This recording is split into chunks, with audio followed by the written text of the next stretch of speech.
네, 오늘 오후 국회에선 조응천 더불어민주당 의원과 한국법조인협회 공동 주최로 한국형 증거 게시제도 도입을 위한 정책 토론회가 열렸습니다. 로이사이드 장한지 기자가 토론회에 다녀왔습니다. 장 기자, 한국형이라는 수식어가 붙었는데 증거 게시제도 이게 뭔가요? 네, 증거 게시 제도는 영어권에서는 디스커버리 제도라고 불립니다. 네. 재판 전 증거 게시 제도 정도가 정확한 번역일 것 같습니다. 네. 말 그대로 재판이나 심리 개시 전에 네. 원고와 피고 양쪽이 모두 소송 쟁점과 혐의 입증과 관련된 모든 증거 자료를 공개하고요. 네. 그 범위 내에서만 본안 심사를 하도록 하고 있습니다. 네, 한국형 증거 게시제도 도입을 위한 정책 토론회라는 토론회 제목으로 미뤄봐서는 도입이 필요하다는 취지인 것 같은데 어떤 이유에서인가요?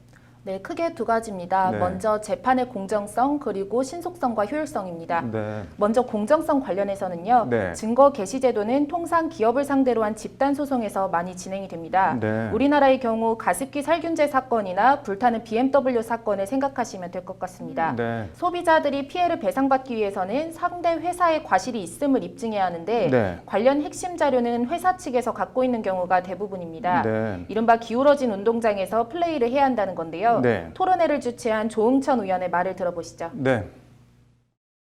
잘 아시다시피 민사소송에서 입증 책임은 주로 피해를 주장하는 원고 측에 있습니다만은 대부분의 증거는 피고 측인 국가나 기업, 의료기관 등에 있습니다.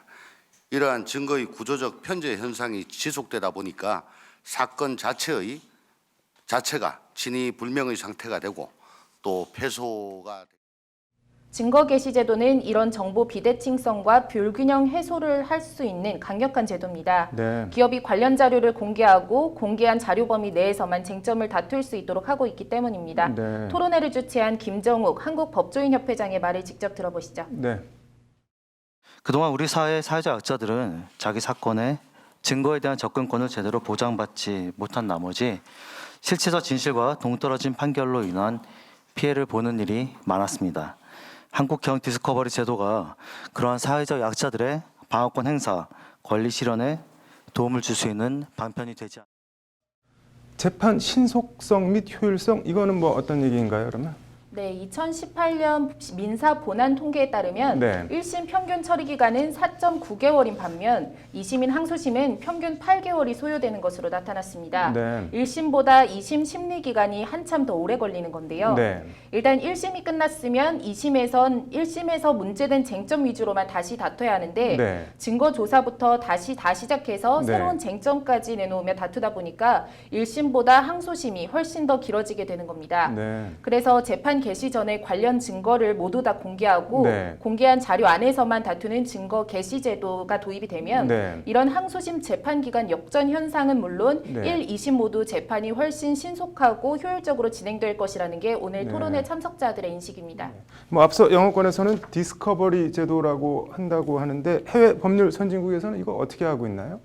네, 미국의 경우에는 이 증거 개시 제도가 보편화 일반화되어 있는데요. 네. 일례로 중금속 오염을 발생시킨 대기업을 상대로 하는 법정 투쟁을 그린 줄리아 로버츠 주연의 영화 에린 브로코비치를 보면 네. 법원이 증거 수집과 제출 명령을 내리는 장면이 나옵니다. 네. 이 영화는 실화를 바탕으로 한 영화인데요. 네. 미국에선 이처럼 본안 소송에 앞서서 소송 당사자 간의 각종 증거와 문서 등을 공개하고 교환하는 게 일반적입니다. 네. 그 밖에 독일은 독립적 증거 절차, 일본은 당사자 조회 제도라고 이름과 제도는 조금씩 다르긴 하지만 네. 이 재판 전 증거 개시 제도를 어떤 형태로든 실시하고 있습니다.